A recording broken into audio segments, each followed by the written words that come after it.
राधे कृष्णा दोस्तों। सदियों पहले एक गुरु और उनका एक चेला था। वे फकीरों की तरह जीवन यापन करते थे, लेकिन चेले का मन अभी भी पूरी तरह से फकीरी में नहीं लगा था। वह अभी भी इधर उधर की बातों में बहुत ध्यान देता था। इस बात को लेकर उसका गुरु हमेशा उन्हें समझाता रहता था।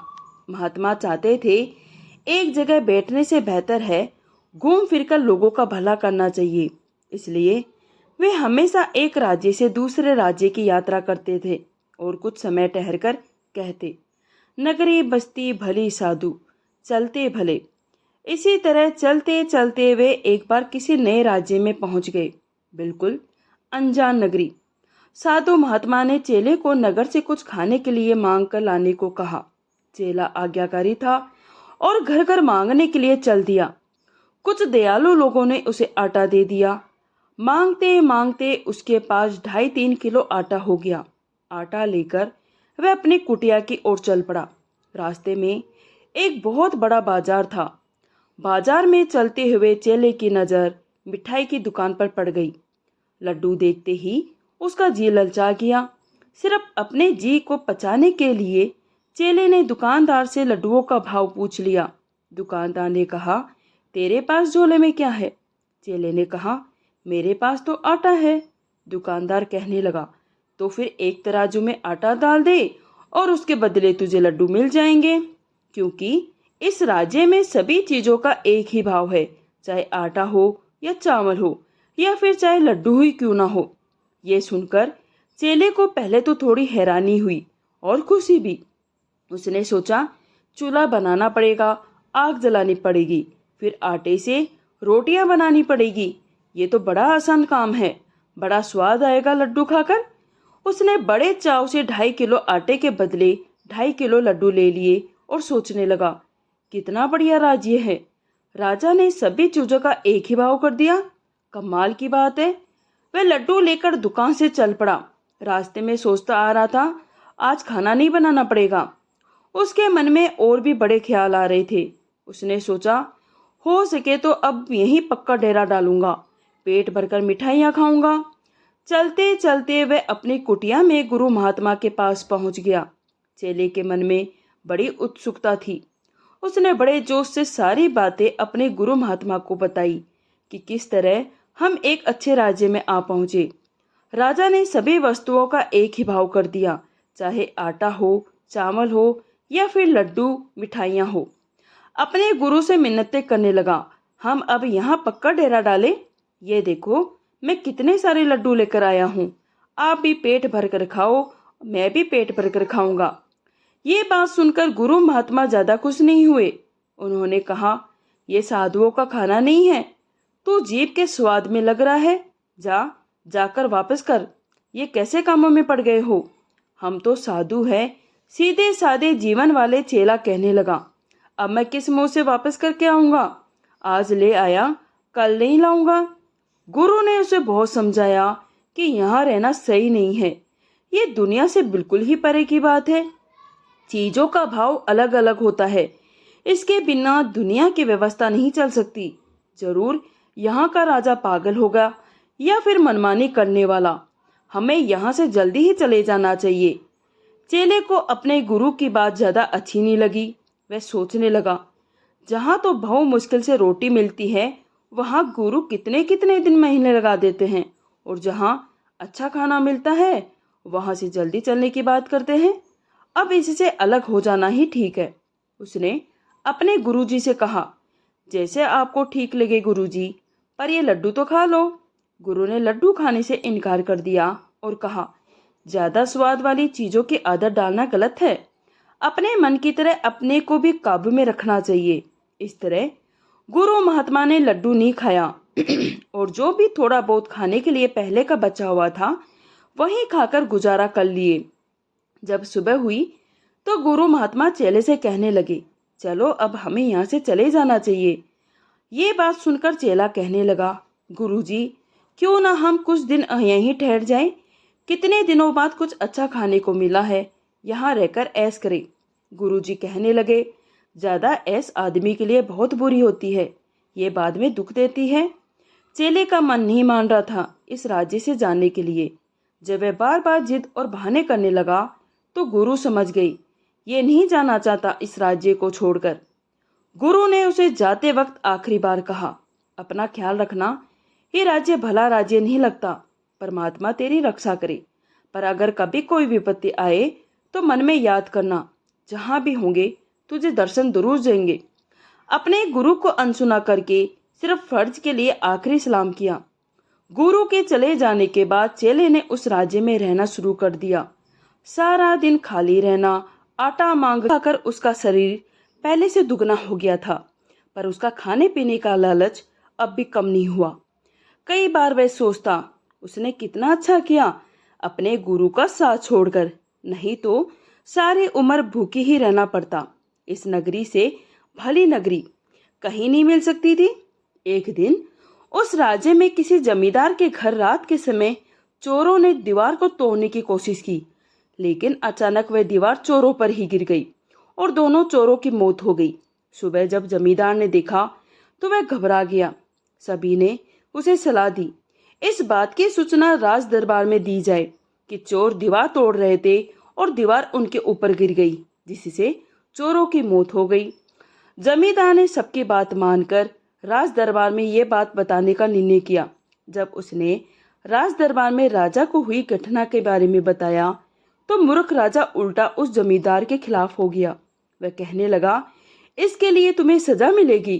तुम्हारे घर की दीवार के नीचे आकर 2 लोगों की मौत हो गई, इसका मतलब तुमने 2 लोगों की हत्या की है। तुम्हें इसके लिए फांसी की सजा दी जाएगी। जमींदार ने बहुत समझाने की कोशिश की, लेकिन राजा और गुस्से में भड़क गया। राजा ने कहा, अब तुम मुझे समझाओगे मुझे क्या करना चाहिए? कल तुम्हें दोपहर में फांसी दी जाएगी। मेरे सिपाही तुम्हें घर से उठाकर लाएंगे। अब मेरी नजरों से दूर हो जाओ। जमींदार के पैरों तले जमीन खिसक गई। वह पैदल ही अपने घर पहुंच गया। जब वह घर आया तो उसे बिल्कुल उदास देखकर उसकी पत्नी कहने लगी, क्या हुआ जी, राजा ने बात नहीं सुनी? जमींदार ने उत्तर दिया, बात सुनी है तभी तो उदास बैठा हूँ। पत्नी ने पूछा, मुझे खुलकर बताओ क्या बात हुई? जमींदार ने सारी बात बताई कि राजा ने कैसे उसे फांसी देने का हुक्म दिया है। जमींदार की पत्नी बहुत होशियार औरत थी। उसने अपने पति को तरकीब बताई। राजा मुझे मूर्ख लगता है, तुम ऐसा करो किसी और का नाम ले दो, कह दो कारीगर ने दीवार ठीक से नहीं बनाई तभी ये नुकसान हुआ है। अगर तुम किसी और पर जिम्मेदारी डाल दोगे तभी तुम्हारी जान बच सकती है। अगले दिन जब जमींदार को सिपाही राज दरबार में पकड़ कर ले गए तो उसने अपनी पत्नी के कहे अनुसार ही किया। वह कहने लगा, मेरा इसमें क्या कसूर है? जिस कारीगर ने दीवार बनाई थी उसने दीवार ठीक से नहीं बनाई, तभी इतना बड़ा नुकसान हुआ है। कल हुई घटना के लिए वही जिम्मेदार है। राजा को उसकी बात में सच्चाई लगी और बिना ज्यादा सोचे समझे उसने अपने सैनिकों को आदेश दे दिया, जाओ उस कारीगर को पकड़कर राज दरबार में ले आओ और उसे फांसी दो। सैनिक उसी वक्त उस कारीगर के घर गए। कारीगर से कहने लगे, तुम्हें राज दरबार में राजा ने बुलाया है। ये सुनकर कारीगर बहुत खुश हुआ। उसने सोचा, या तो राजा ने उसे कोई पुरस्कार देना है या फिर राजा ने कोई महल वगैरह बनवाना होगा। हो सकता है कई सालों के लिए काम मिल जाए। वे कारीगर सैनिकों से कहने लगा, रुको, मुझे अपने औजार ले लेने दो। सैनिक ने कहा, औजार नहीं, तुम अपना कफन ले आओ। ये सुनकर कारीगर घबरा गया और पूछने लगा, कफन? कफन क्यों? सैनिक कहने लगे, तुमने फलाने गांव में फलाने जमींदार का घर बनाया था। कारीगर बड़े गर्व से कहने लगा, मैंने तो उस गांव में सारे ही घर बनाए हैं। सैनिक ने कहा, मरने के लिए तैयार हो जाओ, तुम्हें फांसी दी जाएगी। उस जमींदार के घर चोर आए थे और दीवार को तोड़ते समय सारी दीवार उन चोरों पर गिर गई और वे चोर मर गए। दीवार ठीक से ना बनाने के कारण राजा ने तुम्हें फांसी देने का हुक्म दिया है। ये सुनकर कारीगर बहुत हैरान हुआ और परेशान हो गया और कहने लगा, ये तो अच्छी बात है, चोर मर गए, आम लोग आराम से रह सकेंगे। सैनिक कहने लगे, ये तो राजा साहब ही जानते हैं, जैसे हमें हुक्म दिया गया हम तो हुक्म की पालना कर रहे हैं, चलो हमारे साथ चलो। कारीगरों को सैनिकों की बात माननी पड़ी और वह उनके साथ चल पड़ा। सैनिक कारीगर को लेकर राज दरबार में पहुंचे। वहां कारीगर ने मकान मालिक जमींदार को देखा और एक बार फिर से सारी घटना के बारे में पूछा। जमींदार ने बताया कि राजा बहुत मूर्ख आदमी है, उसके साथ ज्यादा सवाल जवाब करने के बजाय कोई बहाना बनाना सही होगा। तुम ऐसा करो, ये जिम्मेदारी किसी और पर डाल दो जिससे तुम इस जाल से निकल सको। मैंने भी तुम्हारा नाम लेकर ऐसा ही किया है। कारीगर जमींदार की बात समझ गया। इस बीच सैनिकों ने कारीगर को राजा के सामने पेश किया। राजा ने कहा, तूने ही बनाया था ना वह घर और वह दीवार? कारीगर ने कहा, जी हुजूर, मैंने ही बनाया था, लेकिन इसमें मेरी क्या गलती है? गलती तो चोरों की थी। ये सुनकर राजा बहुत गुस्सा दिखाने लगा और कहने लगा, तू मुझे सिखाएगा न्याय कैसे किया जाता है? ये सुनते ही कारीगर समझ गया जमींदार ने सही कहा था। वह राजा से कहने लगा, नहीं हुजूर, मैं कैसे बता सकता हूँ? आप तो स्वयं ही बहुत समझदार है। बस मैं तो ये कहना चाहता हूँ, इसमें मेरी कोई गलती नहीं है। गलती तो उस मजदूर की है जिसने दीवार बनाने के समय मिट्टी का गारा बना तैयार किया था। उसने गारा सही से नहीं बनाया, इसलिए दीवार मजबूत नहीं बनी। ये सुनकर राजा ने बिल्कुल भी नहीं सोचा और फिर से अपने सैनिकों को आदेश दिया, जल्दी से जल्दी उस मजदूर को पकड़कर राज दरबार में हाजिर किया जाए। सैनिकों ने आदेश का पालन किया और सीधे मजदूर के घर पहुंच गए। मजदूर ने दरवाजे पर खड़े सैनिकों से पूछा, क्या बात है? उन्होंने बताया, तुझे राजा ने बुलाया है। ये सुनकर मजदूर बहुत खुश हुआ। उसे लगा जरूर राजा साहब उसे काम देना चाहते होंगे। अच्छा हुआ रोटी का बंदोबस्त हो जाएगा। वह सैनिकों से कहने लगा, थोड़ा समय रुको, मैं अपनी कंडी और बतल ले आऊं। तब सैनिक कहने लगे, आज से तेरा हर काम खत्म हो गया है, यहाँ तक कि सांस लेने का भी, तू बस हमारे साथ चल। ये सुनकर मजदूर घबरा गया और पूछने लगा, क्या बात हो गई? सैनिक ने फिर से मजदूर को सारी घटना के बारे में बताया कि किस तरह वह दीवार बनाने में तू भी हिस्सेदार था। ये सुनकर मजदूर के तो जैसे होश उड़ गए और वह सैनिकों से कहने लगा, अगर चोर मरे तो इसमें मेरी गरीब की क्या गलती? अच्छा तो हुआ। सैनिक कहने लगे, अच्छा हुआ या बुरा हुआ, राजा ने हमें आदेश दिया है तुझे पकड़कर कचहरी में हाजिर करने का, सो हम आदेश का पालन कर रहे हैं। अच्छा होगा तो खुद चलकर हमारे साथ चले। डरता हुआ मजदूर सैनिकों के आगे आगे चल पड़ा और जाकर उसने देखा कारीगर और जमींदार पहले ही वहां बैठे थे। उन्होंने थोड़े समय में ही सारी बात समझा दी और कहा, किसी और को जिम्मेदार ठहरा दे अगर बचना चाहता है। राजा ने पूछा, क्या ये सच है जिस दीवार के गिरने से चोरों की मौत हुई, तूने उस दीवार का निर्माण के समय मिट्टी का गारा तैयार किया था? गरीब मजदूर ने जवाब दिया, जी हुजूर, ये सच है। ये अच्छा ही हुआ चोर दीवार के नीचे आकर मर गए, नहीं तो वे किसी और को लूट लेते। राजा ने जल्लादों को आदेश दिया कि इस मजदूर को फांसी दी जाए। गरीब गिड़गिड़ाने लगा, हुजूर, मुझे क्यों फांसी दी जा रही है? गलती तो चोरों की थी। चुप रह तू, मुझे सिखाने की हिम्मत कैसे कर सकता है? राजा ने गुस्से में कहा। गरीब ने देखा मामला बिगड़ रहा है और राजा से न्याय की उम्मीद करना बेकार है। हुजूर, इसमें मेरी क्या गलती? गरीब मजदूर बोला, गलती तो उस दूसरे मजदूर की थी जो मिट्टी के गारे में पानी डाल रहा था। उसने सही से पानी नहीं डाला, इसलिए गारा सही नहीं बना। राजा ने पहले की तरह बिना कुछ सोचे समझे दूसरे मजदूर को पकड़कर लाने का आदेश दिया। सैनिक बहुत जल्दी ही दूसरे मजदूर को पकड़कर ले आए। दरबार में आकर उसे भी सारी बात का पता लगा और पता चला कैसे दूसरों को जिम्मेदार ठहराकर बचा जा सकता है। राजा ने कहा, तूने ही पानी डाला था ना दीवार बनाने के समय? मिट्टी के गारे में मजदूर ने कहा, जी हुजूर, मैंने ही पानी डाला था, पर पानी डालते समय जहां से मैं पानी भरने जाता था वहां सामने मुजरा चल रहा था और जो नर्तकनी नाच रही थी उसने मेरा ध्यान भटका दिया, जिससे पानी मुझसे सही से नहीं डाला गया और सारा मिट्टी का गारा खराब हो गया, इसलिए दीवार की मजबूती नहीं बन पाई। इस बात को सुनने के बाद राजा ने आदेश दिया वेश्या को पकड़कर लाया जाए। जब सैनिक वेश्या को लेने गए तो वह खुशी से कहने लगी, आज कैसे राजा साहब ने मुझे याद किया है?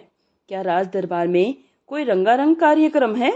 तब सैनिकों ने जवाब दिया, अगर तुम्हें बात का पता लगा तो तुम्हारे भी रंग उड़ जाएंगे। ये सुनकर वेश्या ने कहा, ऐसा क्या हो गया? तब सैनिकों ने सारी बात बताई, कैसे उस घर के निर्माण के समय थोड़ी दूर से नाच गाना कर रही थी, जिससे मजदूर का ध्यान भटक गया और दीवार मजबूत नहीं बनी। अब राजा ने हमें आदेश दिया है, तुम्हें पकड़कर लाया जाए और फांसी दी जाए। ये सुनकर वेश्या बहुत हैरान और परेशान हो गई और सैनिकों के साथ चल पड़ी।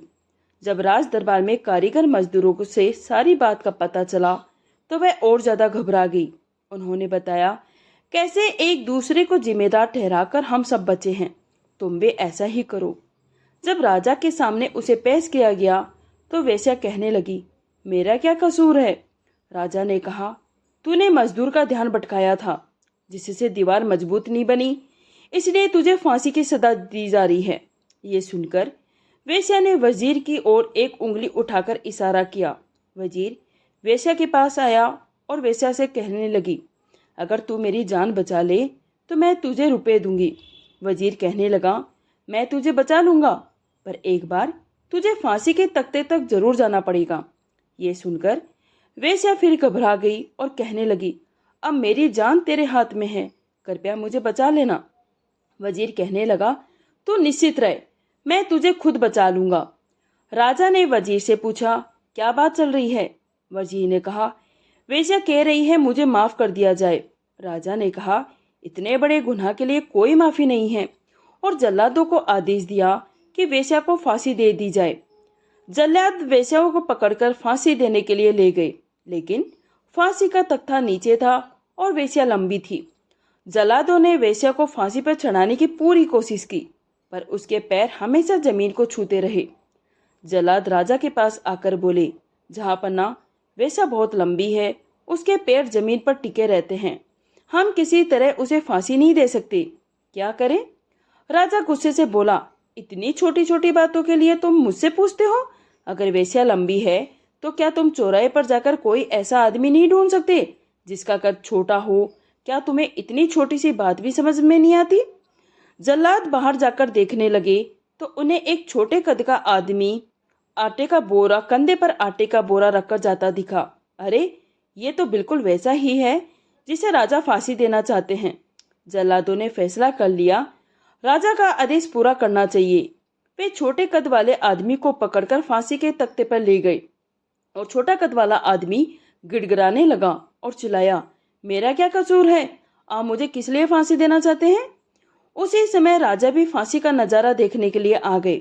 राजा से मेरी एक विनती है, छोटे कद वाले आदमी ने कहा। बोलो, क्या चाहते हो? राजा ने पूछा। राजा, मैं एक गरीब आदमी हूँ, मैं पहाड़ों से सूखी टहनियाँ इकट्ठी करता हूँ और बोझा भी उठाता हूँ। इस तरह मैं अपने परिवार को पेट पालता हूँ। मेरा कसूर क्या है? आप मुझे फांसी क्यों देना चाहते हैं? मूर्ख राजा गालियाँ देने लगा। मुझे क्या पता तू कसूरवार है या नहीं, मैं तो बस एक आदमी को फांसी देना चाहता हूँ। मैं वेश्या को फांसी देना चाहता था, पर उसका कद बहुत ऊंचा है और उसके पैर जमीन पर नहीं लगते। तेरा कद फांसी के लिए बिल्कुल ठीक है। राजा बदकिस्मत आदमी गिड़गिड़ाने लगा, कसूरवार तो लंबा चोर है और आप बेचारे निर्दोष छोटे कद वाले आदमी को सजा दे रहे हो। कहाँ है इंसाफ? अगर वेश्या ज्यादा लंबी है तो फांसी के नीचे जमीन खोदने का आदेश दीजिए। राजा सोचता रहा, फिर बोला, बिल्कुल ठीक, यह आदमी सही कह रहा है, इसे छोड़ दो और वेश्या को फांसी पर लटका दो और उसके पैरों के नीचे गड्ढा खोद दो। जल्लाद फिर वेश्या को पकड़कर फांसी देने के लिए ले आए और उसके पैरों के नीचे खड्डा खोदने लगे। जब खड्डा खोदकर वेश्या के गले में फांसी का फंदा डालना था तो वजीर ने झल्लाते हुए जल्लादों दोनों के साथ आधे आधे पैसों की बात कर ली। जल्लाद ने फांसी के फंदे को थोड़ा सा ढीला कर दिया। जब फंदा गले में डाला गया तो जल्लाद ने राजा से कहा, इसकी गर्दन फंदे से कहीं ज्यादा पतली है। ये सुनकर राजा ने आदेश दिया, सभा में जितनी भी गर्दन मोटी हो उसके गले में फांसी का फंदा डाला जाए।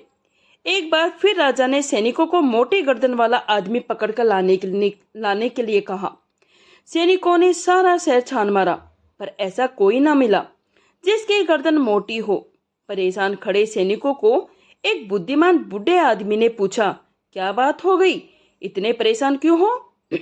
तब उन्होंने बताया, राजा ने किस तरह उन्हें मुसीबत में डाल रखा है कोई मोटी गर्दन वाला आदमी पकड़कर लाने के लिए कहा है। अनुभवी बुड्ढे ने कहा, इसमें कौन सी बड़ी बात है, तुम किसी मिठाई की दुकान पर जाओ, वहां कोई खाने पीने का शौकीन मिल जाएगा, उसे पकड़ कर ले आओ। सैनिक बहुत खुश हुए और हलवाई की दुकान की ओर चल पड़े। बुरी किस्मत उस गुरु के शिष्य की, जिसका वजन बहुत ज्यादा बढ़ चुका था और वह बहुत मोटा भी हो चुका था। वहां दूर से ही कोई मोटी गर्दन वाला आदमी आटे में लड्डू लेता दिखा। सैनिक उसे पकड़कर राजा की कचहरी ले गए। शिष्य ने अपना कसूर पूछा, पर राजा ने एक ना सुनी। उसने वजीर और जल्लाद दोनों के वास्ते किए और उन्हें भी वैसे से रिश्वत में लिए पैसे ही दिखाई दे रहे थे, इसलिए उसकी मददगार कोई न था। जल्लादों ने पकड़कर शिष्य को फांसी वाली जगह पर खड़ा किया और उसके गले में फंदा डाला, तो फंदा बिल्कुल उसकी गर्दन के मेल का था। राजा बहुत खुश हुआ कि फांसी के लिए सही शरीर वाला आदमी मिल गया। जब उसे फांसी देने ही लगे तो उसने सच्चे मन से अपने गुरु महात्मा को याद किया और बचाने के लिए प्रार्थना की। ये देखकर सभा में से उसका गुरु महात्मा उसके पास आए, उसके कान में कुछ कहने लगे, जिसे सुनकर उसका शिष्य बड़ा ही खुश हुआ और जल्लादों से कहने लगा, जल्दी करो, नहीं तो देर हो जाएगी, मुझे जल्दी फांसी दे दो। शिष्य ने जल्दी मचाई। ये देखकर बादशाह को बहुत हैरानी हुई। तुझे मरने की इतनी जल्दी क्यों हो रही है? बादशाह जी, मुझे मेरे धर्म गुरु ने बताया, अभी श्रवक के बादशाह मरे हैं। श्रवक के बादशाह ने मरने से पहले कहा था, जो मरकर सबसे पहले स्वर्ग में पहुंचे उसे बादशाह बना दिया जाए। मैंने सारी जिंदगी अपने गुरुजी के साथ तपस्या में बिताई, कभी कोई बुरा काम नहीं किया, इसलिए मैं जल्दी में हूँ। अगर मुझे जल्दी फांसी दे दी जाए तो मैं वहां पहुंचकर बादशाह बन जाऊंगा। अभी तक उस तख्त पर कोई नहीं बैठा, मुझे जल्दी फांसी पर लटका दो। चोर फिर चिल्लाया। बादशाह को कोई ईर्ष्या होने लगी। क्या स्वर्ग का बादशाह बनना मामूली बात है? मैं क्यों ना वहां का तख्ता संभाल लूं? उसने ये सोचकर जल्लादों को आदेश दिया, इसे छोड़ दो और मुझे फांसी पर लटका दो। बादशाह का आदेश सिर आंखों पर। जल्लादों ने शिष्य को छोड़ दिया और उसकी जगह मूर्ख बादशाह को फांसी दे दी। इस तरह प्रजा को मूर्ख बादशाह से मुक्ति मिल गई। इसके बाद शिष्य ने गुरु से पूछा, आप इस राज्य को छोड़कर किसी और राज्य में क्यों नहीं गए? तब गुरु ने बताया, तो मुझसे मुंह मोड़ सकता है, पर मैं तुझे अकेला छोड़कर नहीं जा सकता था। मुझे इस राज्य के लोगों ने बताया था कि यहाँ का राजा बहुत ही पागल व्यक्ति है। वह मनमानी करता है, कभी न्याय नहीं करता। लोग उससे बहुत दुखी थे, इसलिए मुझे लगा तुझे मौत के मुंह में छोड़कर जाना गलत होगा। इसी कारण मैंने यहाँ ही किसी और नगर में डेरा डाल लिया था। ये सुनकर शिष्य ने गुरु को नमस्कार किया और कहा, मुझे आपकी बात समझ में आ गई। जरूरत से ज्यादा लोभ आदमी के लिए कितना गलत होता है। मुझे माफी कीजिए और अब अगली यात्रा के लिए निकल चले। तो दोस्तों, कहानी कैसी लगी आपको कमेंट करके जरूर बताइए और ये भी बताइए आप किस शहर से कहानी सुन रहे हैं। कहानी यहीं समाप्त होती है। कहानी सुनने के लिए आपका दिल से धन्यवाद।